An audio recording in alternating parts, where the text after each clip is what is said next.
In this video, I'm going to show you how to set up an S3 bucket with cross-region replication. If you don't subscribe to the channel, I recommend subscribing. It's been a while since I've done a video, almost 2 years now.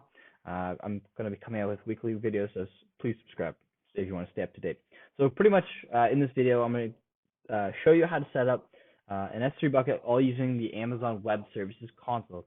Now, you can do this via CLI if you wanted to. The purpose of this is it allows you to create a bucket, which is an object storage on both east and west. This provides resiliency in terms of if a hurricane, for example, hits the Amazon East data center, your West data center has the exact same information and has no issue. It also helps out if you're working, if you set up a load balancer, so you're across the entire country, pulling data from your West servers, pulling data from your West bucket is a lot faster than going across the country. Still sending that signal all the way across the country still takes time.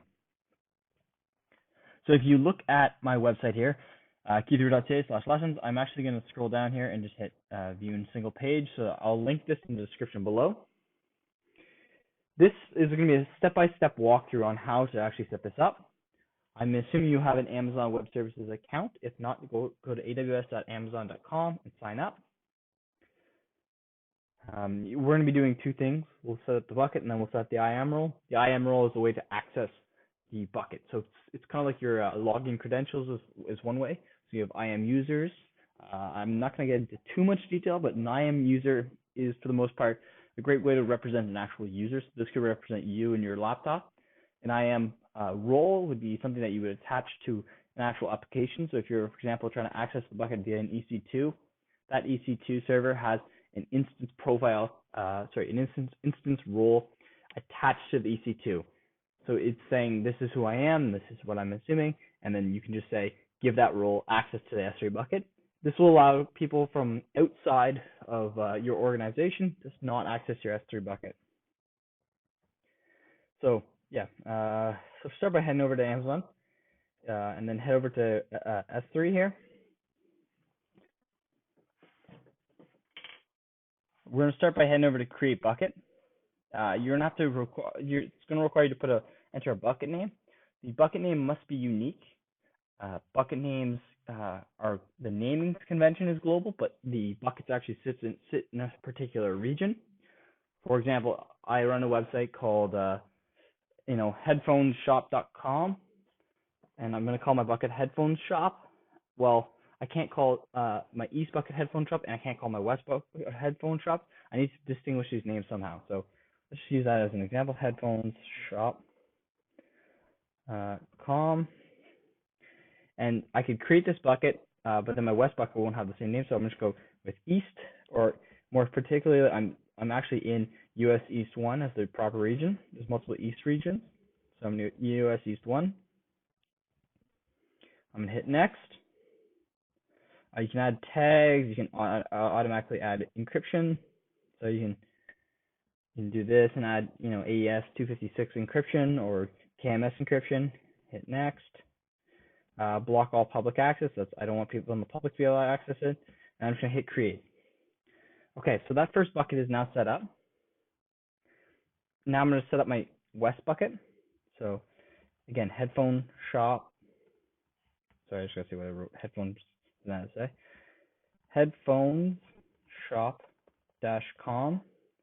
That's available, but if I try to enter in US East 1, it tells me that bucket's already taken. That's okay. I'm going to be putting the bucket in US West 1. So if I just type in here, US West 1 is Northern California, or I can go with Oregon. So I'm going to go with Northern California here. Again, hit next. I'm gonna keep all the objects when they're at rest encrypted. So on the actual AWS servers, they're all encrypted. They're not encrypted to me when I try to retrieve them, but when they actually sit on a server, they are encrypted. Block public access. And hit next. And hit create bucket. With that, we're gonna open up your two buckets, and that's going to be pretty much what you have to do. Okay. We have our two buckets here. You can upload a file drop it in here, and that file will only live in the one singular bucket. So I went through the process of creating it, create the second one. Okay. Now we have to create a way to actually upload that file. So you can do it via the console, and you have full permission since you are the bucket owner. You don't need to actually set up any IAM roles. You have access, like my profile here has access, but we do need to create one because I want my application to be able to access it.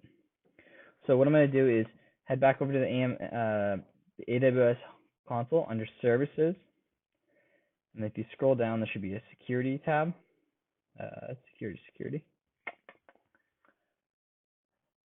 Security, and then there's IAM. Select on that.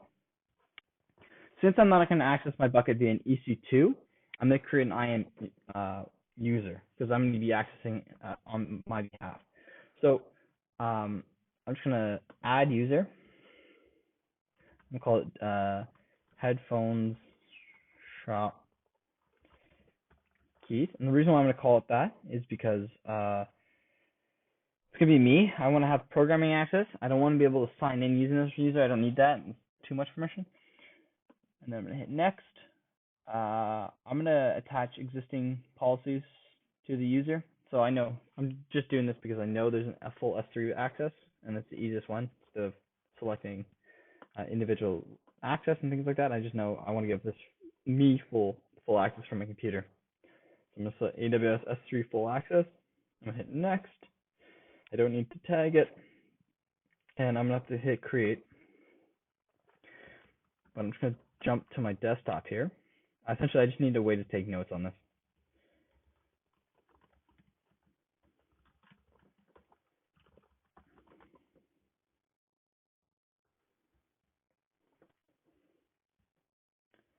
Okay, so now I'm going to hit create.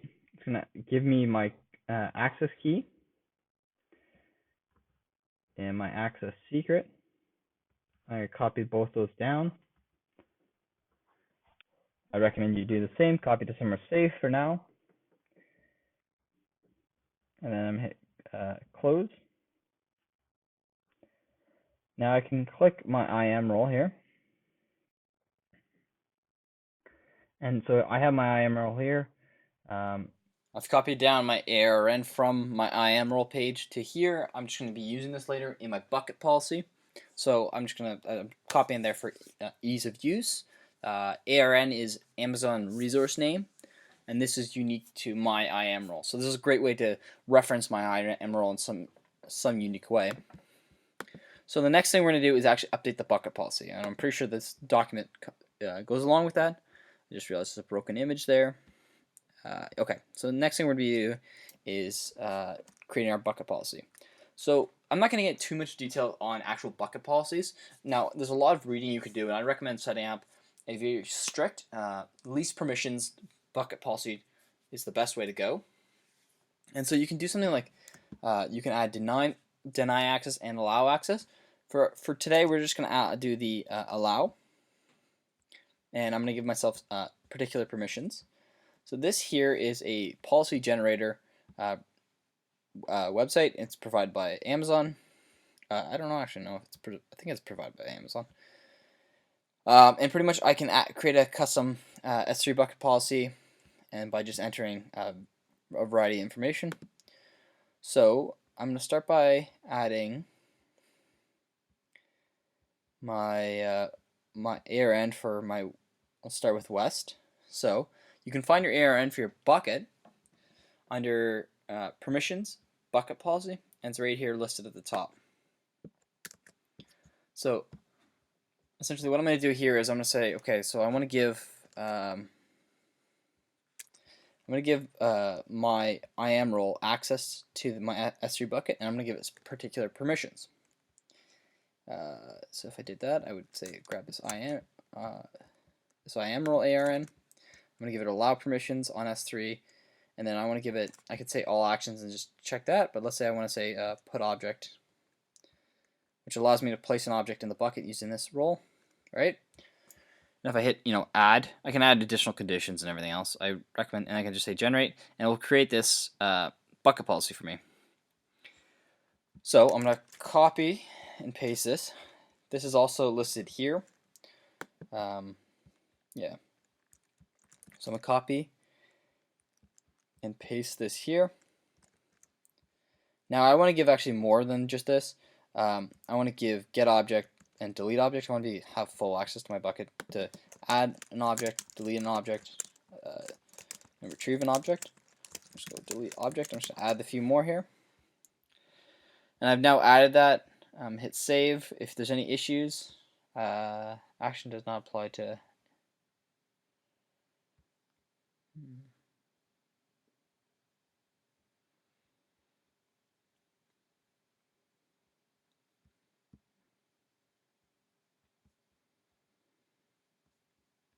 Action does not apply to any of the resources in the statement.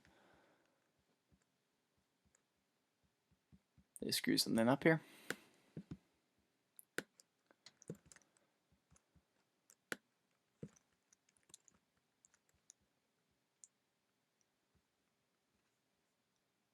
Oh, okay. So I should mention this part. So there's bucket level permissions and object level permissions. Object level permissions would be, your like this: put, get, delete object. Then there's bucket level permissions, which is like list the tags on the bucket. Now, if you look at my resource here, I'm just listing at the bucket name. This does not include the object permissions. So if I change this to be an array of objects, I can say the bucket and the bucket objects by doing this, and that just includes all sub objects. If I want to limit the access that someone has on my bucket, so let's say I have a co-worker or a partner, let's say a partner that drops files in every single day for me to process. As an example here, I could say my partner's folder here, and they would only be able to access that subfolder. I would also have to remove this. But for example, for today, I'm just going to go like this and say the full bucket. Okay, and I've saved that. And now I'm going to do the same thing on East.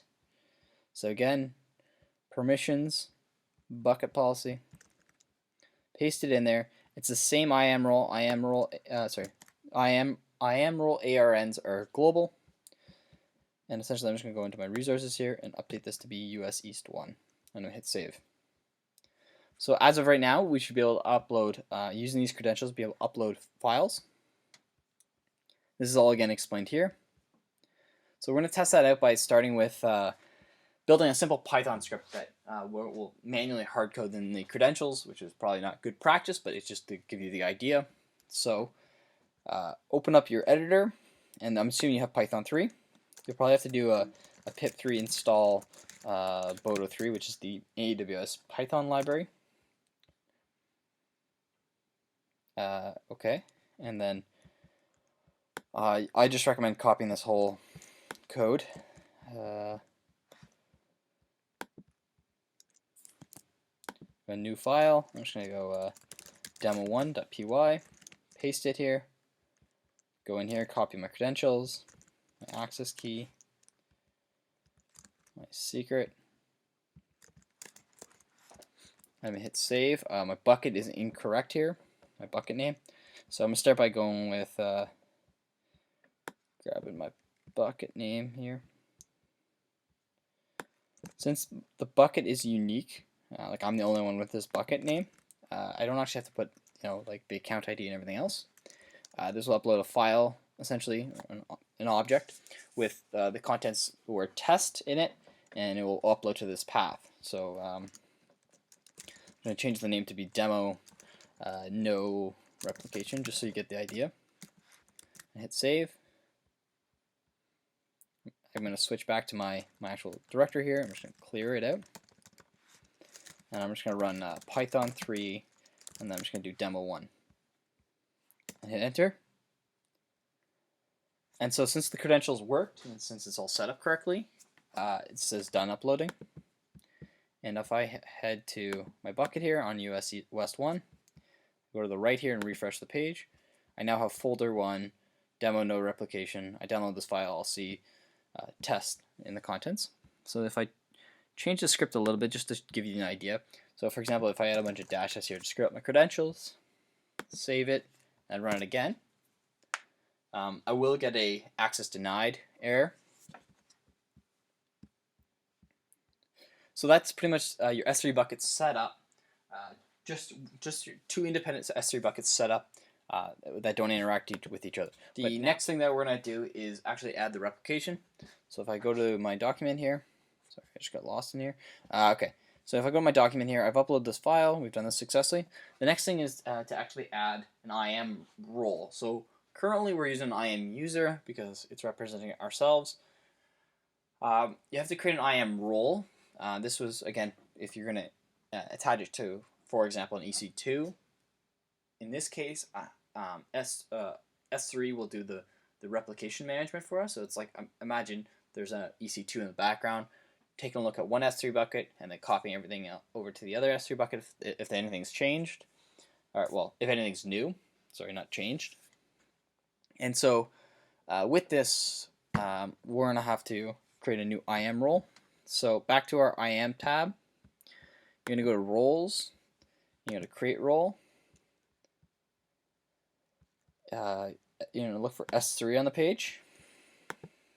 S3, go Next. Look up S3 Full Access. Again, I'm just giving full access because I know it includes replication. I have to give the role a name, so I'm going to go Headphones Shop Role. I should spell it right. I'm going to hit Create Role. I'm going to search at my role. So unlike the user where we got programming access and like a set of access keys and credentials, this would be attached to the EC2, so you don't actually need those. You just need the IAM role. And so what we're going to do is update our bucket policy to include the replication access. So this role has access to S3, but our bucket is currently not allowing this role to access it. So you still get an access denied policy. So what we have to do is add these three permissions to the actual S3 bucket policy. And so it'll look exactly like pretty much this. So I'm actually going to copy this. I'm going to start with my West bucket. Go to bucket permissions, bucket policy, add a comma after the last statement, paste this here. First thing I need to do is update the resource to be the right bucket. The next thing I need to do is update the principal to be my IAM role.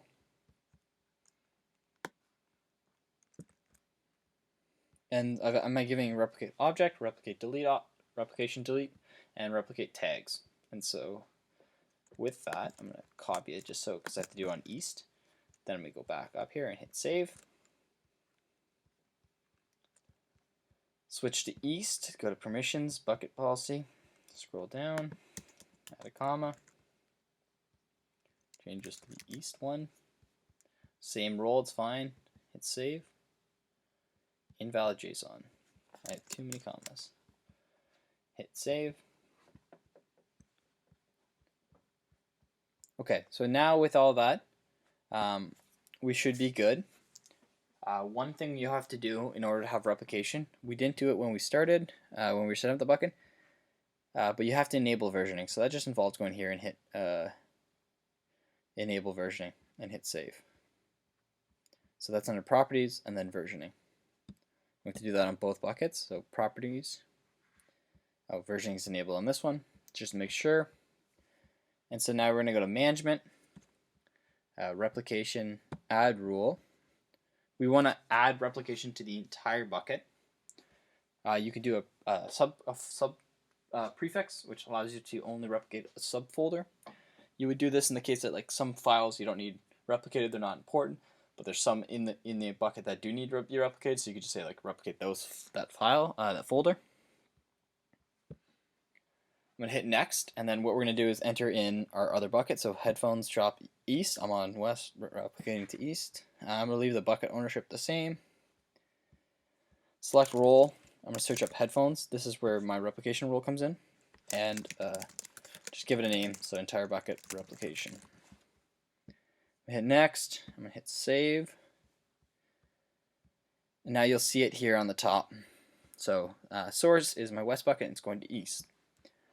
We're going to do the exact same thing on east. So go to permissions. Management, not permissions. Replication, add rule, entire bucket,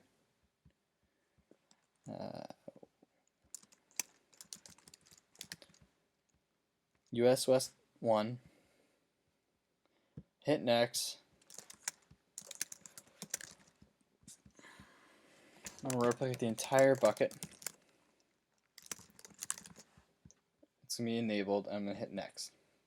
Hit save. Perfect. Okay. So what we're now just going to demo updating this. So we're going to upload a file using our script that we had from before. So there's a file in West that we demoed with initially, but it isn't in East. And that's because the replication happens when you add a new file.